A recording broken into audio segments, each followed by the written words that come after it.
What's going on, everybody? Welcome to another edition of the Kref High School Huddle here on the KrefSports.tv YouTube page.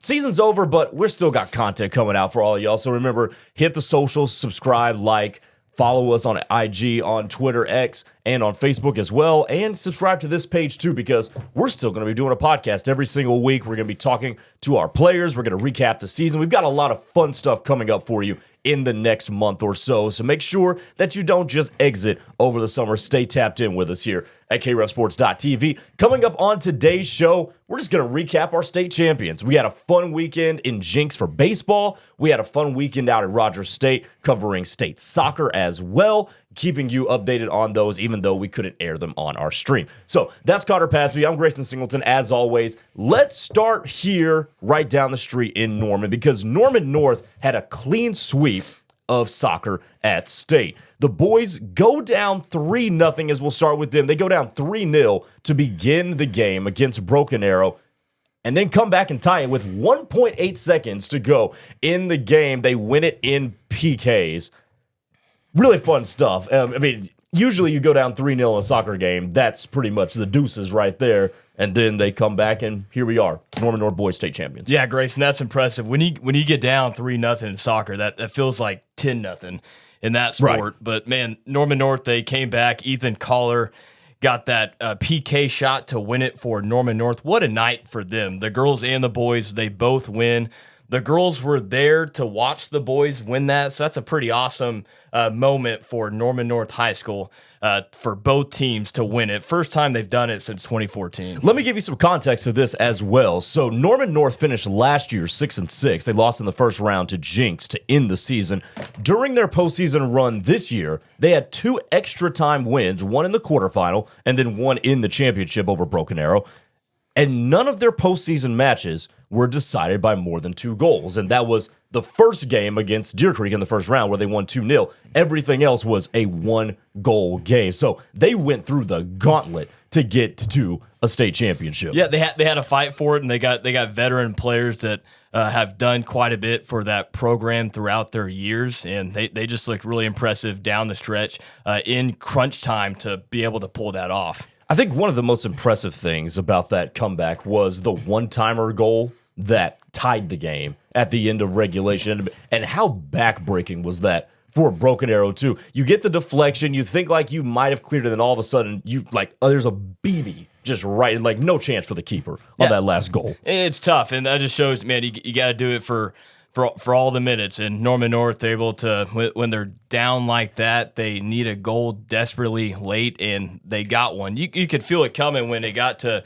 3-2. I mean, Norman North, they had all the momentum late in that one. They had the crowd behind them as well. What a moment. Yeah, no, it was really cool. On the girls' side of things for Norman North, the Timberwolves were trying to snap a 3-game losing streak in state championship games. They had lost and finished as the runner-up the last 3 years. Well, they dominate Bixby this year, 3-1. During their postseason run, outscore opponents 12-2 in their postseason matches, and Presley Boyd turned in an impressive postseason as well. I was cutting up the highlight that we put on our Twitter of every single goal leading up to that state championship game, and she was a very active participant in that one. But talk about how dominant this team was, only losing 1 match the entire season and winning their first state championship of the last 4 seasons. Yeah, they took care of business, had that 1 loss to Jinx, and then they were able to beat them in postseason play. And with Norman North, man, they were able to jump out to leads early. That's what helped them out. They never worked from behind. They got out early, and they got special talent. They got players that are committed to D1s, with Presley Boyd going to Tulsa, Kenzie Klaus, the goalkeeper, going to OU, McKenna Adam, who we'll hear from in a little bit, she's going to Central Arkansas. So when you got talent like that, that obviously helps in the postseason. And Kenzie was impressive during the postseason as well in goal. Speaking of McKenna Adam, let's go to her, because Connor Pasby was able to talk to her this week about winning a state championship and ultimately her next step at Central Arkansas. We are with Norman North girls soccer player McKenna Adam after Norman North won the state championship in girls soccer last week. And McKenna, thank you so much for joining us. And the first question I want to ask you is, What were those emotions like once the final whistle blew and finding out that you were going to be a state champion?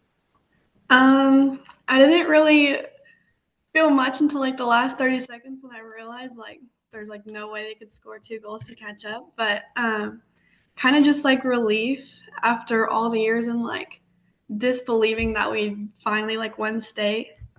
And yeah, just super excited for all of them. And you and the seniors had such a big impact on this program. How important was it to send you and the seniors off on a good note? I think because a lot of us didn't really play, I think, in the championship our freshman year, but just watching how upset those girls were like losing because it wasn't a thing that Norman North girls did, it kind of was really important to like get that back and bring the championship home finally. And the chemistry that you guys have with this team, because you guys only lost one game this year, so I'm sure the chemistry played a big part in the state championship for you guys. Yeah, growing up with them, you kind of go through like when it's like club soccer, you're kind of all like on the same team besides a couple of girls, but going from club soccer and then already seeing each other at school, you're basically with those people like every day for the past couple of years. So y'all just grow really close, even if they go to like different club teams. But overall of that, like winning and losing games, like it just builds you like closer together. With McKenna Adam for Norman North girls soccer, two more for you, McKenna. The coaching staff and head coach Trevor LaFoon, he's done a great job with this program and getting you guys ready on the big stage. How much of an impact did the coaching staff have on you throughout your high school career?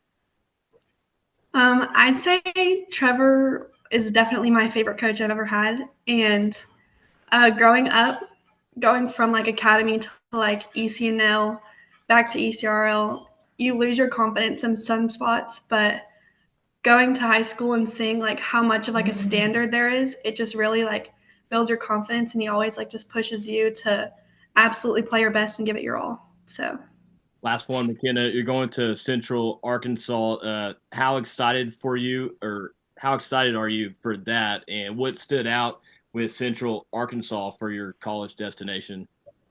well, I'm super excited to go there. I love the campus and everything, and something that just stood out was how like it felt the same as like how I felt with North, like a family.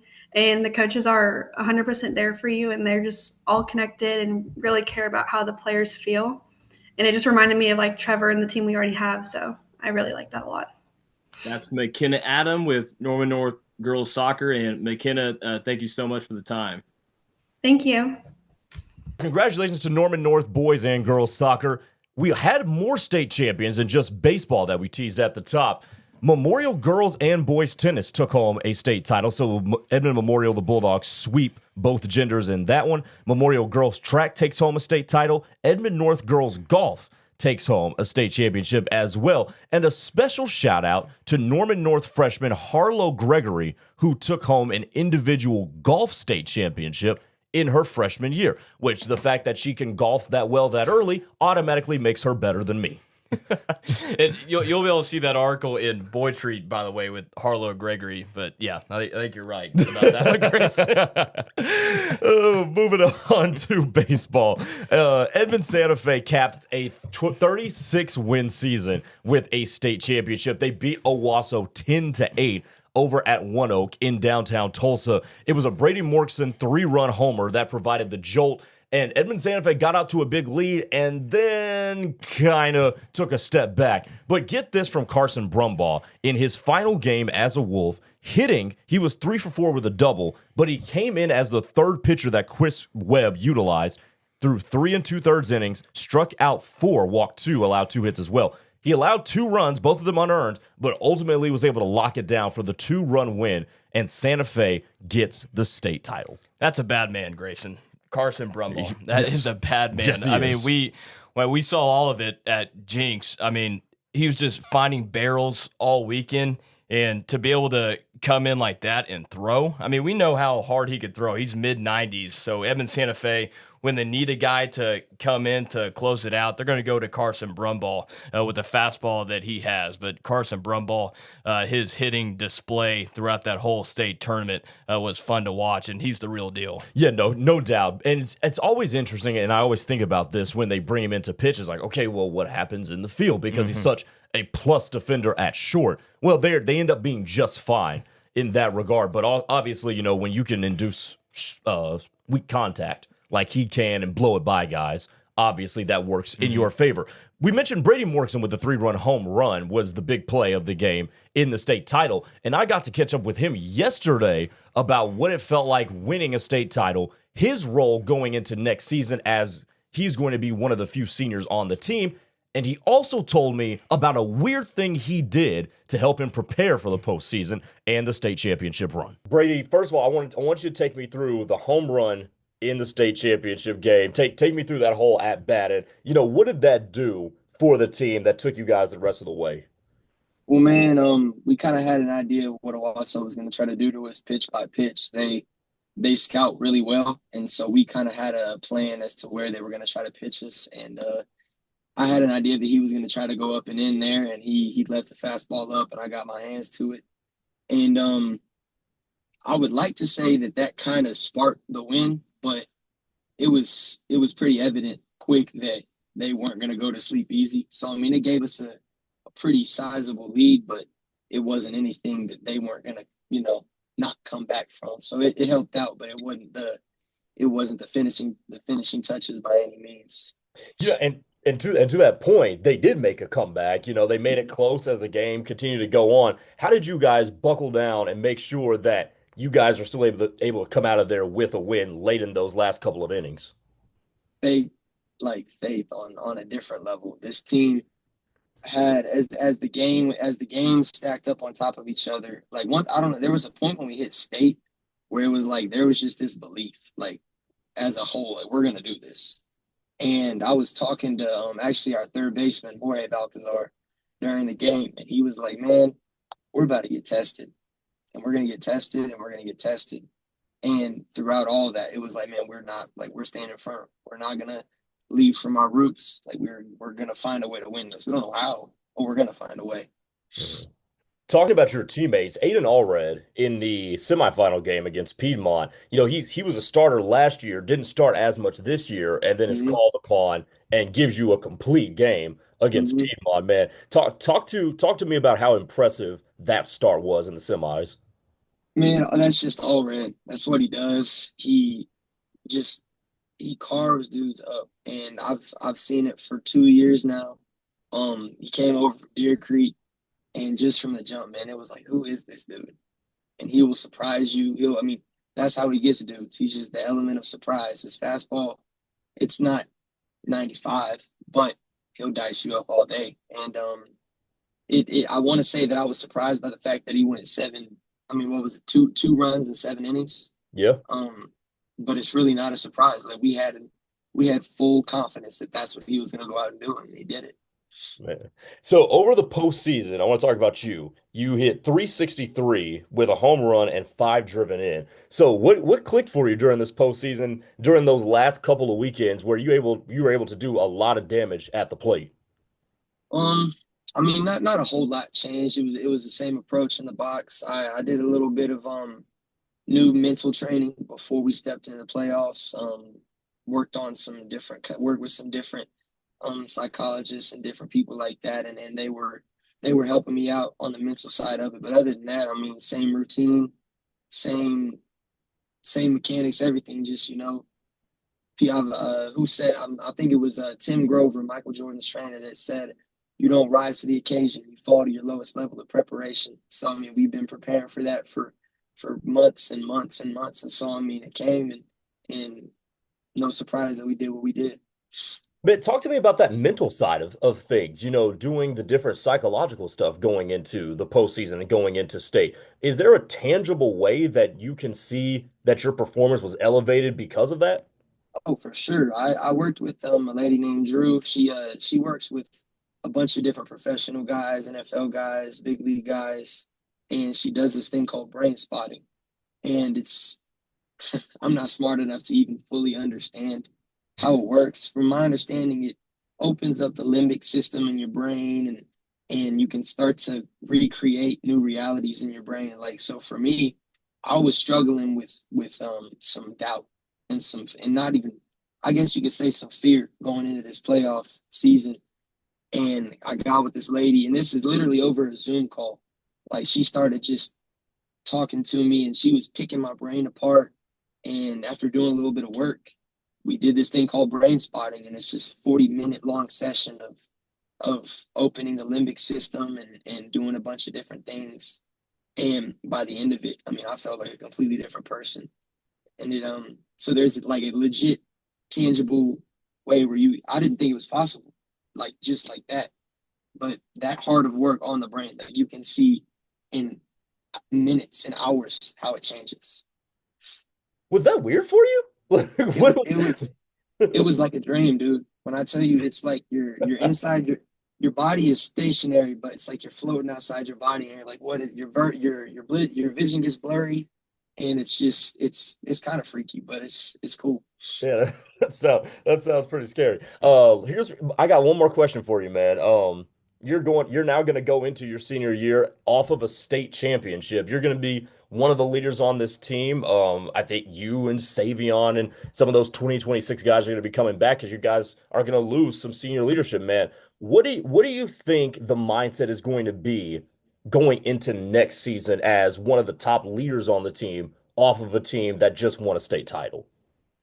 I mean, if I have any say in the leadership, and I've been blessed with that role, like, there's going to be more and more faith put in Jesus from an entire team standpoint. Like, that was of all, we could sit here and talk about the different stats and the dudes that got hot, but the biggest thing that really changed was this team kind of almost shifted into this, like, fully leaning on Jesus and in our faith.